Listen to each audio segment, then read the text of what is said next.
जी, पहली वाली वीडियो में हमने बताया मैंने आपको कि एल्केन्स के कुछ तरीके बताए जिससे एल्केन बनता है, ठीक है। अब भी मैं एल्केन के ही कुछ प्रिपरेशन पढ़ा रहा हूँ, लेकिन वो एनसीईआरटी का पार्ट नहीं है। एनसीईआरटी में यूज़ हुई हैं, कुछ इक्वेशन जाके 12th में यूज़ हुई हैं, लेकिन हम उसको एल्केन की प्रिपरेशन में ले सकते हैं। मैं बड़ी सिंपल सी बात बोल रहा हूँ कि जिस भी मेथड से एल्केन बनेगा वो प्रिपरेशन मानी जाएगी।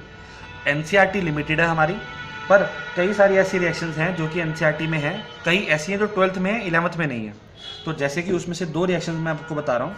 तो उसमें से पहली रिएक्शन जो है उसको हम बोल रहा हूँ रिड्यूसिंग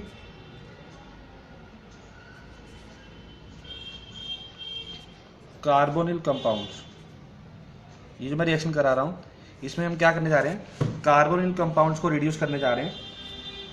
अब कार्बोनिल कंपाउंड्स को रिड्यूस कैसे कर रहे हैं, तो उसके लिए जो पहली रिएक्शन है वो है क्लेमेंसन रिडक्शन।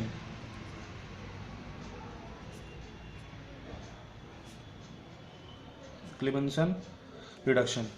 तो क्लेमेंसन रिडक्शन में बेसिकली होता क्या है, हम क्या करते हैं क्लेमेंसन रिडक्शन के अंदर, इसका जो कैटलिस्ट है वो होता है ZnHg, जिंक अमालगम, साथ में कंसंट्रेटेड HCl। एक बात आपको याद रखनी है, ये नोट कर लीजिए हमेशा के लिए, अगर कभी भी मेटल के साथ एसिड आ गया तो ये दोनों मिल करके हाइड्रोजन दे देंगे हमारे को, और उस हाइड्रोजन से हम क्या कर सकते हैं, उससे रिडक्शन करा सकते हैं कभी भी। यहाँ पे क्या है, जिंक के साथ HCl है इसीलिए काम हो रहा है। मरकरी भी है मेटल तो, लेकिन जिंक हम मान के चल रहे हैं यहाँ पे। जिंक के साथ अगर मैं HCl ऐड कराता हूँ तो मुझे हाइड्रोजन मिलेगा, वो हाइड्रोजन मेरे कंपाउंड को क्या कर देगा, रिड्यूस कर देगा, यानी कि रिडक्शन करवा देगा। अब बड़ी सिंपल सी बात है, ऐसे देखें ज़रा, C डबल बॉन्ड, ये कीटोन है, ये कार्बोनिल ग्रुप है, कीटोन भी हो सकता है, एल्डिहाइड भी हो सकता है। इसके अंदर अगर हमने डाला 4H, इसको बोला गया नेसेंट हाइड्रोजन। नेसेंट हाइड्रोजन बड़ा रिएक्टिव होता है। आया कहाँ से, ये ऊपर से ही आया है। जिंक अमालगम के साथ जब HCl डाला था, ये इस H ने हमें रिडक्शन के लिए दिए हैं H। तो जब यहाँ डालने से हुआ क्या, ये बॉन्ड यहाँ से टूटा, 2H इस तरफ और 2H इस तरफ, तो क्या बना, CH2। तो अगर यहाँ पे अल्काइल ग्रुप लगे होते तो उससे ये क्या बन जाता, एल्केन बन जाता, ठीक है जी। अल्काइल बने होते तो एल्केन बन जाता। तो यानी कि एक तरह से ये भी एल्केन की प्रिपरेशन है। इसी तरह से इसी के बिल्कुल साथ दूसरी होती है वुल्फ किर्शनर रिएक्शन। वुल्फ किर्शनर रिएक्शन, अब वुल्फ किर्शनर रिएक्शन में भी क्या होता है, बस इसका जो रिएजेंट है, इसमें हम 2 स्टेप में रिएक्शन होती है। पहले डालते हैं इसमें NH2 जिसको बोलते हैं हाइड्राजीन, और जो दूसरी स्टेप में डलता है वो डलता है C2H5ONA। आप ये डाल सकते हो, या इथाइलिन ग्लाइकोल के साथ KOH, ये भी डल सकता है।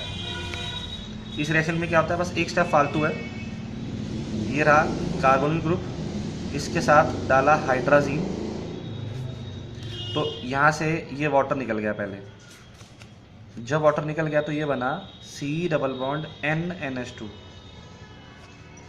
इसके बाद जब इसमें डाला गया C2H5ONA, तो पता है हमें नाइट्रोजन गैस निकल गई यहाँ से, तो फिर से बन गया CH2।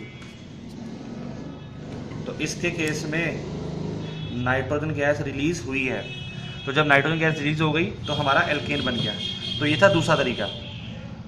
इसी तरह से कई सारे और मेथड्स भी हैं जो एनसीईआरटी का पार्ट नहीं है, लेकिन हम कर सकते हैं। एक और मेथड बड़ा इंपॉर्टेंट है, ये आपको एंट्रेंस में बहुत काम आने वाला है, रिएक्शन विद HI। ये बड़ी खास रिएक्शन है जी, CBSE में तो इतनी यूज नहीं होगी, लेकिन इसका रोल एंट्रेंस में बहुत ज़्यादा है। कैसे, इससे बात ये याद रखनी है, चाहे अल्कोहल हो या एसिड हो, यहाँ कोई एसिड डेरिवेटिव हो, या कोई एल्काइल हैलाइड क्यों ना हो, अगर कोई भी होता है इन चारों में से, उसमें अगर मैं HI डाल दूं तो स्ट्रेट फॉरवर्ड इन सब में जब भी HI डालोगे तो आखिरी में एल्केन बनेगा।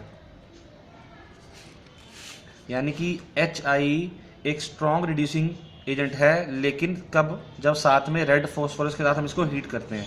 हीट के लिए टेम्परेचर 245 होता है, लेकिन इतना ज़रूरी नहीं है, 245 केल्विन। रिएक्शन देखो ज़रा, सिंपल से स्टार्ट करते हैं। CH3CH2OH में डाला HI, मैं अभी बैलेंस नहीं कर रहा हूँ, रेड फॉस्फोरस के साथ हीट करा तो बना इथेन। अच्छा, अब क्वेश्चन क्या आता है एंट्रेंस में? अगर मैं मान लो ऐसा क्वेश्चन आ गया कि इथेनॉल में कितने मोल HI डलेंगे जिससे इथेन बन जाएगा, तो आपको याद रखना, अगर एक सिंगल बॉन्ड है, सिंगल बॉन्ड O को तोड़ने के लिए 2 HI चाहिए। ठीक है जी, 2 HI चाहिए। तो अब देखो जरा, ये वाला क्वेश्चन देखो जरा, CH3COOH, मैं इसको प्रॉपरली लिख रहा हूं ताकि आप लोग समझ पाएं। HI रेड फॉस्फोरस, साथ में हीट। अब कितने HI चाहिए होंगे? देखो, एक तो मुझे ये बॉन्ड तोड़ना है, तो 2 तो यहाँ पे हो गए, 2 2 4 और 2 6, तो 6 HI चाहिए, जिससे कि ये क्या बन जाएगा? इथेन बन जाएगा। इसी तरह से कोई और भी क्वेश्चन आ सकता है, जैसे कि मान लीजिए अगर क्वेश्चन इस तरह से है, CH3C double bond O CH3। अब बताओ ज़रा, अब ध्यान से सोचना ज़रा, ये बॉन्ड तोड़ना है, 2 2 4 2 6 और 2 8, तो 8 HI चाहिए रेड फॉस्फोरस के साथ, और बनेगा क्या? एक बनेगा मीथेन, एक बनेगा इथेन। ठीक है जी, ये वाली बात समझ में आती है? तो ये सारी की सारी हो गई हमारी एल्केन की प्रिपरेशंस।